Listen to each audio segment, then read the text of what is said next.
আসসালামু আলাইকুম বন্ধুরা, আশা করছি সকলে অনেক ভালো আছে। আজকে সকাল থেকে অনেক বৃষ্টি হচ্ছে, মাঝে মাঝে একটু কম, তারপরে থেমে থেমে আবার শুরু হচ্ছে। তো সকাল থেকেই ভাবছি একটা জায়গা যাব।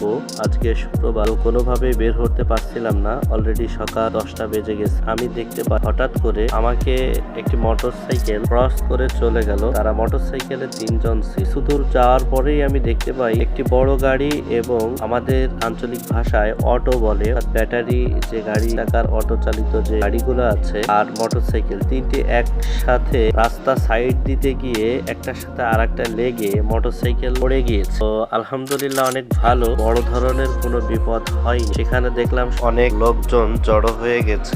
মোটরসাইকেল আলহামদুলিল্লাহ 3জনই ভালো আছে। যেহেতু আমাদের এলাকায় 3-4 দিন যাবত একটানা বৃষ্টি হচ্ছে, তো যারা বাইক বা চলাচল করেন, বাইক সাবধানে চালাবেন। বৃষ্টির দিন অবশ্যই নিজের সেফটি এবং গতি বজায় রেখে ড্রাইভ করুন। ভিডিওটি কে কোথা থেকে দেখছেন কমেন্ট বক্সে জানাতে ভুলবেন না। পরবর্তী কোনো একটি ভিডিও নিয়ে আবারও হাজির হব। ততক্ষণ ভালো থাকবেন। আল্লাহ হাফেজ।